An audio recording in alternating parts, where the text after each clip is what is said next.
Good morning, Academy family and friends and students. Happy Monday, happy post-NEDON test day. I thought I would do a quick video for you guys. Obviously, the big topic right now is the current viruses going around. I've talked to a couple of friends in infectious disease, and they're like, well, it's basically a really awful cold for most people. But what happens? People get freaked out by things with scary names that come from scary places, right? And other parts of the world are scary places. So that said, let's talk about cleanliness anyway. So we are down, oh no, that's the last of the hand sanitizer. And I can't find it anywhere. So if you find it, let me know, great. I'm not a giant fan of hand sanitizer anyway. Most studies show it to be about 50% as effective as actually just washing your damn hands. So let's just make that a good habit, which it should be anyway. This is a martial arts school. Physical contact is inherent to what we do. So we have plenty of dial, pump, antibacterial soap, more on the way. BJ's is amusingly completely out, so is every place else, of course.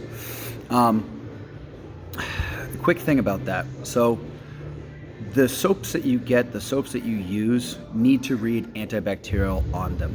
A couple years back, I had a sinus infection, and they put me on an antibiotic. And in doing so, antibiotics actually weaken your immune system.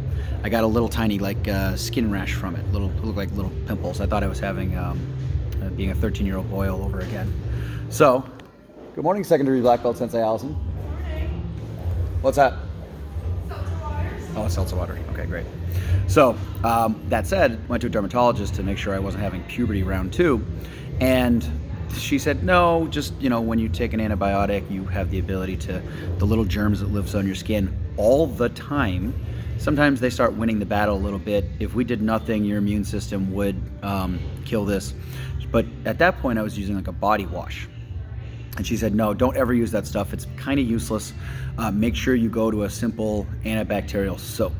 So, the other day I went to BJ's to pick up more of the dial soap. It was, of course, out, the pump soap.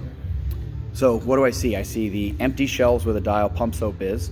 Then I see the body wash shower soaps. Guess what's right next to those?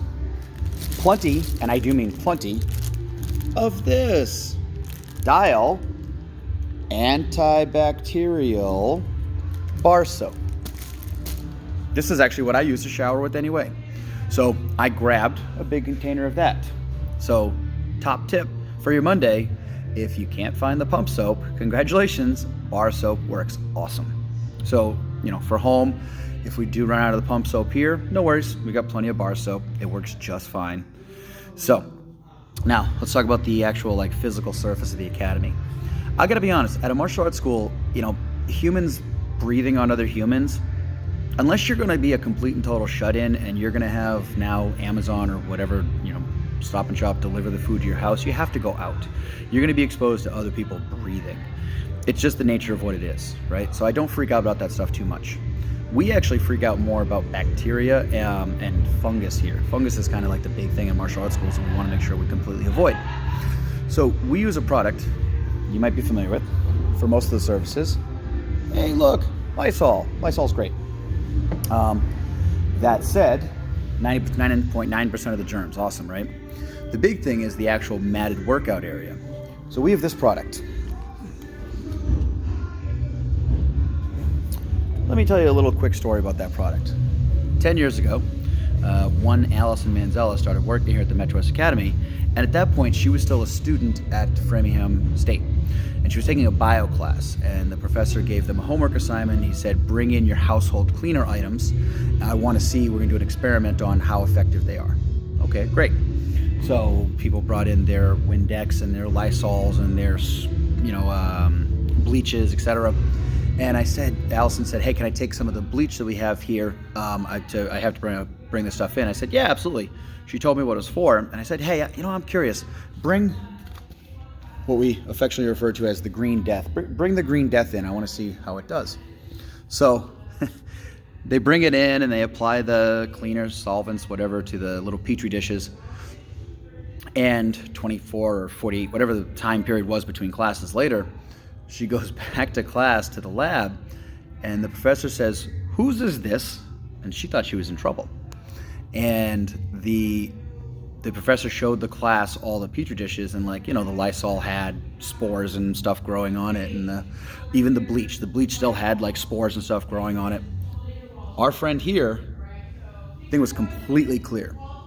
The professor says, "What the hell is this stuff? In all these years of doing this, I've never had that happen before. Nothing has ever killed all of the bacteria, 100% of it." And she explained it's the stuff that we use in a martial arts school. It kills bloodborne pathogens. It's antifungal, anti more things that I can, hold on. Oh, here we go. Disinfectant, mildew stat, fungicide, viricide, and deodorizer in one product. This stuff is so strong, we cut this 1 part to gallon. So we take a gallon of water and 1 dollop of this stuff. That's the correct serving metric, whatever. So don't worry, we are doing everything we can. Now, here's what I need you guys to do. Wash your hands, wash your faces, okay? Wash your gi, stinky. Nobody wants to be hanging out with stinky gi guy or girl, or boy or girl. So wash your gi, they should be clean anyway. And if you are like, well, it takes so long for my gi to dry because I have to hang it, cool, buy another one. That's, I know, for $30, $50, whatever. Guys, it's worth it, okay? I think I have 4 gis that I cycle through. No one can tell the difference between them because they all look the same. And it's worth it, right? So, your gloves are a little bit harder. Most of them aren't really designed for the washing machine, so spray them down with Lysol. There's an old trick where you spray them with Lysol, maybe a little Febreze, and throw them in the dryer for a few minutes, let it kind of bake in, does the job mostly. So that's it. Again, if you have any questions, comments, concerns, guys, I'm going to be doing a Tip Tuesday kind of sort of about this in a little bit more formal, but I thought I'd throw a quick video out there for our private group so you guys kind of sort of know, because again, people are going to freak out about things, right? The less we know about things, the more we freak out about them. I've talked to doctors, I've talked to research people. They're like, yep, it's a really awful cold. That's pretty much what this is categorized. It's if you've had flu-like symptoms in the last month, there's a decent chance you already had this. One of our members, something ripped through her dorm last week, and nobody got tested for the flu. It could have easily been this. It's okay. We'll be all right. Wash your gi, wash your hands. We'll keep the dojo nice and clean. You guys know it's something we've always focused on, and let us know if you have any other questions. Have a great one, guys.